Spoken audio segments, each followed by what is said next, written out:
Mass Effect, a franchise that shaped a generation and then almost lost it all. But now a new game is coming, and it's being built by fewer than 100 people. Now that sounds insane, until you realize that one of the best games of the year was made by just 30. And Michael Gamble, the guy leading Mass Effect, he knows it. Michael recently tweeted congratulations to the Expedition 33 devs for their recent success, saying, "Proof that small and agile teams can deliver." Now that might just sound like a little friendly nod, but it's also a quiet statement about Bioware. Just 100 people is tiny for a franchise of this scale, and naturally, a lot of you are probably like wondering, is it possible? Well, let's talk about it, but before we do, remember to give this video a thumbs up and don't forget to subscribe if you haven't already. Many thanks. The last few years have been rough for Bioware, and not just in terms of public opinion, but structurally, financially, and creatively. In August 2023, EA laid off roughly 50 employees from Bioware, including veteran writers who helped shape Dragon Age and Mass Effect. Then it happened again in early 2025, with around 24 staff being laid off. Yikes. Some of them had been with the company for over a decade. Others were let go in a restructuring aimed at streamlining development. Today, it's estimated that fewer than 100 developers are actively working on the next Mass Effect game, and for reference, that's roughly 3 times the size of Sandfall Interactive's full team. Except Bioware used to be 4 or 5 times that big. Now these layoffs weren't random. They followed years of underwhelming releases and poor financial performance. Anthem never recovered, Mass Effect Andromeda was a disaster at launch, and according to several reports, including EA's own investor call, Dragon Age The Veilguard was internally seen as a financial disappointment after missing key targets. And let's talk about Dragon Age The Veilguard for a moment. Formerly known as Dreadwolf, the game's development was a long and messy process. At one point, it was envisioned as a live service title meant to chase the success of Destiny. Internal backlash, however, reportedly forced the leadership to scale it back into a single-player RPG more in line with the series' roots. Over time, key members of the original Dragon Age team left the project, including creative director Mike Laidlaw, lead writer David Gator, and executive producer Mark Dara. Now, Dara later returned as a consultant, but the revolving door of talent created real concerns about things like narrative consistency and long-term vision. Now, when the game was finally revealed mid-2024, the reactions were mixed, to say the least. Oh my god! I was there, I remember it pretty well.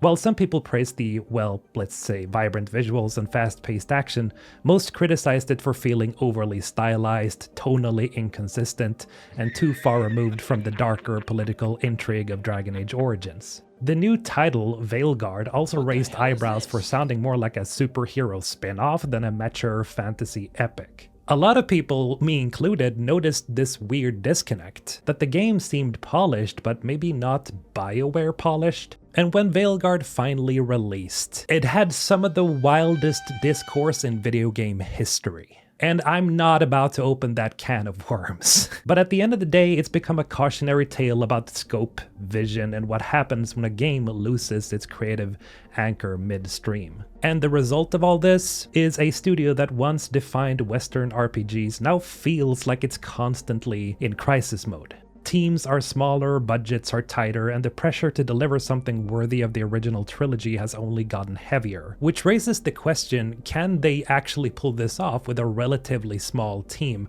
compared to what they had before? Now I'm gonna be completely frank with you guys, when it comes to Mass Effect, the expectations aren't just high, like they are astronomical. This is a series that shaped people's gaming identities, mine included, yeah, boy, that defined an entire generation of sci-fi storytelling in video games. So it's no wonder that fans are concerned. Now, a lot of that concern comes from Andromeda.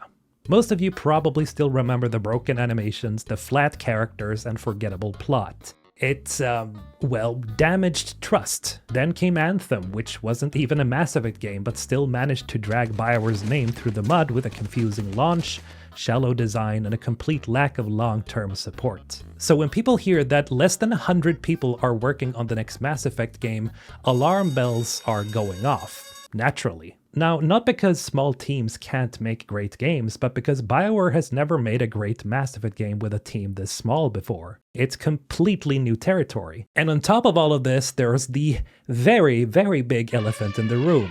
The Mass Effect 3 endings. So depending on your choices, the galaxy ends in wildly different ways. You have control, synthesis, or destroy. How do you even begin to canonize that in a sequel without alienating half the fan base? There's a weight to making Mass Effect that most franchises just don't carry.